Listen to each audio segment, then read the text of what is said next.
Chegou o sábado e sábado é dia de estudo completo de fundos imobiliários. Muito prazer, meus amigos, tudo bem com vocês? Meu nome é Bernardo Sanches, mais conhecido como Barba, e esse aqui é o Vai Pelos Fundos, canal que trata exclusivamente de fundos imobiliários e sempre traz aí estudos aprofundados de sábado e lives com os gestores de quarta-feira. No vídeo de hoje a gente vai falar do MCCI 11. Esse é um fundo aí com quase 50 mil cotistas, está passando por uma nova emissão, tem trazido um rendimento aí de R$1 por cota nos últimos meses. E aí, será que ele vai continuar de forma perene a trazer R$1 por cota? A gente vai falar disso. Vai falar também da carteira, vai abrir algumas operações preponderantes, vai falar também do mindset do gestor, quem é a pessoa que está por trás desse fundo, como que ele pensa real estate, como que ele pensa crédito estruturado.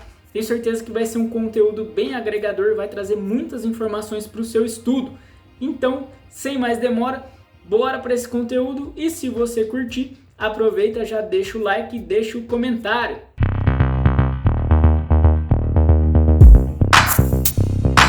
Iniciando o nosso vídeo sobre o Mauá Capital Recebíveis Imobiliários, o MCCI 11. Ele que é administrado pela BTG, maior administradora fiduciária de fundos imobiliários, gestão feita pela Mauá Capital Real Estate, segmento em mandato TVM, títulos e valores imobiliários. Então a gente está aqui com mais um fundo de papel e a gestão é ativa. Um pouquinho do histórico da Mauá Capital, casa fundada em 2005 pelo Luiz Figueiredo, ex-diretor do Banco Central, muitas vezes ele está na mídia, conta aí com 6 bilhões de reais sob gestão, atua em estratégias diversas como renda fixa, real estate, ações e previdência. Outros fundos listados, por sinal, fundos bem recentes, o MCHF, que é um fundo estilo hedge fund, e o MCHY, que é um fundo voltado para operações high yield. Gestão, e vocês sabem, aqui no canal a gente dá muito valor para conhecer a cabeça do gestor, a cabeça de quem está realmente aí tocando o fundo, fazendo as operações. No caso aqui do MCCI 11 é o Bruno Bagnarioli, e o foco dele é muito claro na questão de garantia. Trouxe aqui aspas dele: entre um excelente balanço ou uma excelente garantia, prefiro a segunda. 100% das operações deles conta com garantia real e a concentração, o foco está muito em originação, estruturação, controle e carrego. Então a gente vê que eles têm uma preferência aí por não fazer giro, né? Não fazer realmente ganho de capital nas operações, no book de CRI. O negócio deles realmente é originar e levar. Inclusive eles dão tanto valor a isso que no próprio relatório gerencial a gente vai ver, eles colocam quais operações foram originadas pela própria Mauá e também quais CRIs eles têm mais de 50%. Isso porque eles entendem que quem tem preponderância no CRI, quem tem mais de 50%, tem o domínio, tem o controle, tem a caneta para dar os rumos ali da operação. E como que eles tentam trazer alfa para o cotista? É no chamado prêmio de duration, ou seja, eles conseguem fazer originação com operações um pouco mais alongadas e aí conseguem também taxas um pouco maiores. Aquele cedente, aquele devedor resolve topar taxas um pouquinho mais elevadas desde que essa operação seja um pouco mais longa, ok? Política de investimentos do MCCI 11, 67% do PL dele deve estar em CRI, o restante pode ser alocado em qualquer outro tipo de ativo imobiliário, especialmente em fundos imobiliários. A gente vai ver que ele já tem uma parcela importante da carteira em FIIs. Foco em CRI série única ou série sênior, isso é importante também. O gestor fala que não vai colocar cota subordinada no MCCI 11, não é o perfil do fundo. E a tendência maior para CRI corporativo. Critérios de elegibilidade quando eles tiverem CRI pulverizado. Para CRI residencial, aí, um LTV, um loan to value, menor que 80%. Para CRI comercial, um LTV menor que 70%. E para loteamento, menor que 60%. Para quem não se lembra, LTV significa o total da dívida pelo total da garantia. Quanto menor, melhor, ok? Dados do MCCI 11, IPO dele em dezembro de 2019 a R$100, pico de cotação R$ 112,40 lá em 10 de janeiro de 2020 e o vale de cotação R$ 76,44 lá no pico da pandemia, 19 de março de 2020. Até o presente momento já foram 5 emissões realizadas. Nesse momento ele está passando por uma oferta a 400, visando aí 350 milhões de reais. E uma observação que eu trago, está previsto lá no regulamento deles que eles têm PL autorizado para 10 bilhões de reais. Então é um fundo que pode chegar num tamanho bem grande. Falando ainda dessa última emissão, eles têm um pipeline aí com 10 operações. A gente vê que o foco aqui está em ativos de renda, né, voltados para o setor comercial e para o setor logístico, mas tem também residencial, tem também aqui CRI pulverizado de pessoa física. A gente vê que os LTVs dessas operações são bem baixos, o mais alto aqui em 70%, e a expectativa de liquidação da oferta é em 3 meses. A gente vê que já tem 3 operações aqui em estágio avançado, inclusive são operações que eu não fiquei muito empolgado, são taxas mais baixas, né? IPCA mais 5,5, IPCA mais 6 e CDI mais 3,5. A gente vai ver que essas taxas são inferiores à carteira atual e também tem as outras aqui ainda em fase de estruturação. Fiz aqui uma média ponderada desse pipeline, na parte de IPCA seria mais 6,72 e está bem em linha com a carteira voltada para a inflação, e em CDI mais 3,27 já estaria um pouquinho abaixo da atual carteira, ok? MCCI no mercado hoje, um patrimônio líquido de 895,3 milhões de reais para um valor de mercado de 912,2 milhões de reais, o que dá um ágio aí de 2%, então um PVP de 1,02. 4 mil negócios por dia, uma liquidez interessante, e ele já tem 28ª posição dentro do IFIX, participando em 1,3% no índice.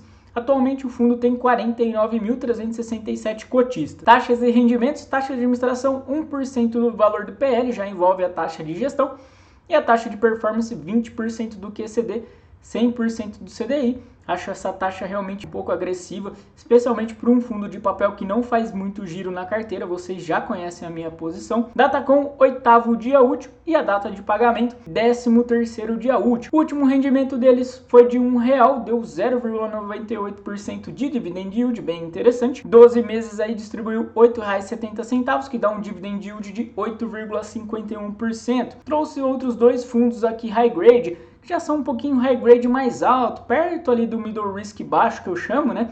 Que não era aquele high grade mais tradicional, Sadica, NCR. HGCR distribuindo em 12 meses R$ 8,37, dá um dividend yield de 8,13%. E o HREC em 10 meses, né? Porque o fundo tem menos de um ano, R$ 8,30 distribuídos, dá um dividend yield aí de 8,3%. E agora um gráfico sensacional que eu peguei lá no site Mundo FI.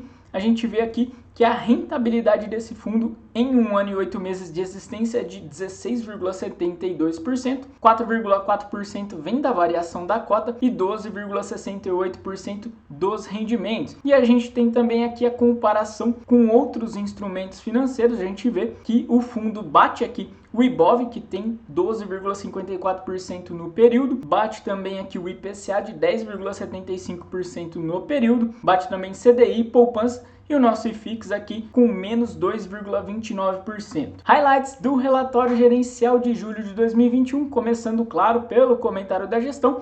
Eles informam aqui pra gente que fizeram aquela distribuição de R$1 por cota e a expectativa de manutenção desse patamar de distribuição de dividendos ao longo dos próximos meses. Isso então é muito importante, é muito relevante para você avaliar no estudo, prospectar o que vem para o futuro, pelo menos para o futuro próximo. O resultado apurado no mês foi de 1,93 e a gente vai ver lá que na DRE eles explicam que esse resultado foi muito fora do padrão. Tem alguns CRIs que tem algumas questões específicas. Ao longo do mês de julho eles fizeram uma alocação de 75 milhões em fundos imobiliários e aí eles informam pra gente que eles têm um yield ponderado aí nessas posições de 14,5%, muito interessante, e houve a contribuição desses rendimentos dos FIIs em 0,09 por cota. Para fechar, eles informam que o fundo estava integralmente alocado, obviamente, até porque por isso eles estão passando por uma nova emissão, e dizem aí também que todos os CRIs foram adimplentes no mês de julho. E aqui eu trago o fato relevante de 11 de junho, que a gestão abriu mão da taxa de performance do primeiro semestre. Isso foi muito importante porque gerou aí um conforto para a distribuição no segundo semestre, 0,43 por cota de resultado acumulado. Olha que interessante, olha como a performance realmente impacta na distribuição de rendimentos, né? Partindo agora para a mini DRE e várias coisas legais para a gente destacar. Primeiro, a gente vê que o resultado de CRI aqui foi muito maior que nos meses anteriores, 6,6 milhões de reais. Em junho, que tinha sido maior aí desde fevereiro, 4 milhões de reais. E o resultado de correção monetária muito expressivo, 11,8 milhões de reais. E aqui embaixo eles trazem uma nota explicando esse resultado expressivo, dizendo aqui que o valor acima da média dos meses anteriores foi impactado pelo pagamento semestral de um dos maiores CRIs do portfólio, com impacto de 0,52 por cota, e a realização de correção monetária retida em alguns ativos do fundo no valor de 0,77 por cota. Outro dado aqui que eu quis destacar: em termos de ganho de capital de FII, a gente vê que desde o começo do ano não fizeram nenhum giro na carteira. Em termos de dividendos, já foi bem mais interessante agora em julho. Aquela posição lá alocada de 75 milhões trouxe um rendimento aqui de mais de 1 milhão de reais, frente aos meses anteriores aí que ficava em torno de 180, 190 mil reais. Por fim, a gente vê que o rendimento final foi muito expressivo, de 17,2 milhões de reais, mas o rendimento distribuído, como eles gostam aí de fazer uma linearização, foi de 8,9 milhões de reais, R$1 por cota. Composição do patrimônio líquido: 785 milhões em CRIs, 96 milhões em fundos imobiliários. Isso dá praticamente 80% da carteira em CRI, 11% da carteira em fundos imobiliários. E a gente vê a composição aí: 71% IPCA, 8% em GPM, 8% em CDI+, e 2% em percentual do CDI. A taxa média de alocação: inflação mais 6,6% e CDI mais 4,2%. E aí, como eu falei para vocês, a parte de inflação fica bem próximo disso, em 6,7%, e a parte de CDI que cai um pouquinho. Em termos de segmento dos cedentes, tem uma preponderância aí do setor logístico, 44%, 23% do setor comercial, 20% do setor residencial são os mais preponderantes, e a distribuição por região: 64% das operações acontecendo em São Paulo, 11% no restante do Sudeste, 11% também no DF e no Centro-Oeste. Olhando agora a carteira, são 23 operações, e aqui eu destaco algumas coisas para a gente olhar com mais cuidado. Primeira delas, 25% dessa carteira está condicionada aí ao grupo Casas Bahia. A gente vê o CRI 2, o CRI 3 e o CRI 1, todos voltados aqui para o segmento corporativo logístico, exatamente lá para Via Varejo. 8% aqui voltado para Newport, que é um fundo imobiliário, New L11, tá?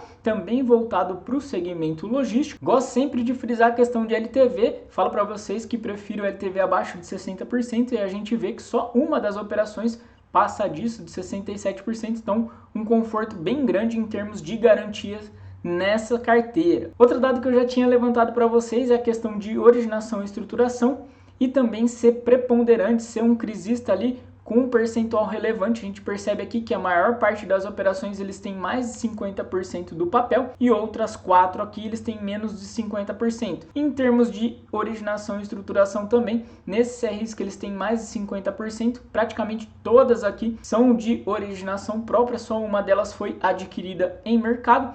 E desses papéis aqui com menos de 50%, tem alguns CRIs bem conhecidos aqui, né? O GT, o Green Towers, foi originado lá pela RBR, o Vila XP, que também está no Valora, lá no VGIP 11, e o Local Frio, que se não me engano, está também no RRCI 11. Então esse é um dado importante para você ficar ligado. De repente, as mesmas operações estão em todos os fundos imobiliários da sua carteira, então toma esse cuidado aí para não fazer um overlap, uma sobreposição de mesmas operações, ok? Caso contrário, você acha que está diversificado, quando na verdade sua carteira está muito concentrada nas mesmas séries de CRI. Olhando agora a carteira de fundos imobiliários, como eles já tinham levantado em outra parte do relatório, 0,12 por cota veio realmente desse yield dos fundos imobiliários investidos, sendo 0,09 das novas aquisições realizadas no mês. E aí a carteira deles no final de julho: MC HY11, RBRR11, SNCR11, HGCR11, FLCR11 e VIGIR11. E aqui algo que eu fui xeretar no último informe trimestral: maior posição deles em 30 de junho era no FLCR11, 150 mil cotas, um valor total aí de 15 milhões. Outros 45.475 cotas no HGCR11, 3,6 milhões de reais. E 13.932 cotas, um valor aí de 1,2 milhões no Vigir 11. Como o próprio fundo falou, essas outras posições de MCHY11, RBRR e SNCR11 foram montadas agora em julho. E agora vocês sabem que eu gosto de ilustrar o portfólio com algumas posições preponderantes na carteira. A primeira delas é o Grupo Casas Bahia 2. É uma operação aí de IPCA mais 7%, 10,8% do PL, um vencimento bem alongado, como a gente já falou dessas operações mais longas, até 2032. E olha alguns dados a mais dessa operação. Conta aí com garantia de 6 galpões logísticos, tem também cessão fiduciária dos contratos de locações desses galpões e das lojas, e o CRI possui uma subordinação de 30%. O LTV da operação, 56%. Outro que eu trouxe aqui, o CRI Newport, como eu falei para vocês, é uma operação voltada aí para aquisição de um fundo imobiliário, o New L11. Ela tem uma taxa de IPCA mais 5,6%, representa 8,1% do PL, também é bem alongada até 2031. E por fim, a operação que tem a maior taxa da carteira, o CRI Residencial Campo Belo, é voltado aí para incorporação residencial, IPCA mais 9,5%, representa aí 2,3% do PL, é o CRI série única que possui como garantia alienação fiduciária de unidades residenciais de um empreendimento localizado no bairro Campo Belo, e o LTV 42%. Partindo agora para aquele resumo que todo mundo adora. O foco deles é bem claro em 3 pontos importantes, então quando você estiver analisando o MCCI, traz isso na sua cabeça. Primeiro ponto, originação. Eles gostam muito de ter ali a estruturação da operação. Eles dizem que com isso eles trazem mais taxa e também tem mais controle, eles que dão as rédeas do CRI. Garantia de qualidade, eles focam muito nessa questão de garantia real. Então, entre fluxo e real estate, a preponderância da Mauá está sempre na questão do real estate. E por fim, o prêmio de duration, que eu já tinha falado para vocês, alonga um pouquinho a dívida para conseguir uma rentabilidade melhor. É um fundo que eu classifico como high grade alto ou middle risk baixo, e é interessante a gente notar que pelo menos dos fundos que eu acompanho, ele tem muito baixa volatilidade. É raro a gente ver esse fundo passar de R$105, como é raro também ele baixar, por exemplo, de R$97. E como a gente viu, uma rentabilidade interessante nesses 1 ano e 8 meses. Um dado importante para contribuir para essa baixa volatilidade é a linearização de distribuição. Inclusive isso tinha sido uma crítica que o fundo recebeu lá no começo, quando eles fizeram algumas distribuições mais erráticas. Então eles preferiram realmente trazer esse rendimento mais perene. Inclusive, como a gente viu nesse último mês, o resultado foi muito maior do que aquele distribuído. O gestor é bem claro, não coloca cota subordinada no MCCI 11, e ele acha que esse foi um dos pontos importantes para o fundo não passar susto na pandemia. Ele tem uma concentração importante aí no grupo Casas Bahia, como a gente falou, 25% do PL, em 3 séries do mesmo CRI. E um dado muito importante para você ter em mente, como a inflação explodiu, ele trouxe ali um rendimento de 0,70 por vários meses, e nos últimos 2 meses ele distribuiu R$1. Mas o próprio gestor lhe aponta, com o IPCA normalizado entre 3% e 4%, o fundo deve entregar em torno de 0,65 por cota, já que a carteira fica aí em torno de IPCA mais 6,7, 6,8, é nisso que você deve focar, é isso que você deve esperar de perenidade dentro do MCCI 11. E por fim, só um dado aí para você ter em mente, eles trabalham com inflação M-2. Então, por exemplo, a gente está no mês de setembro, o fundo está incorporando ali a inflação relativa a julho, ok? A inflação de julho que está sendo distribuída agora em setembro. Pessoal, o que eu tinha para falar de MCCI 11 era isso. Espero que vocês tenham curtido, espero que vocês tenham gostado, que tenha agregado. Deixa o like, deixa o comentário. Um grande abraço e até a próxima, se Deus quiser.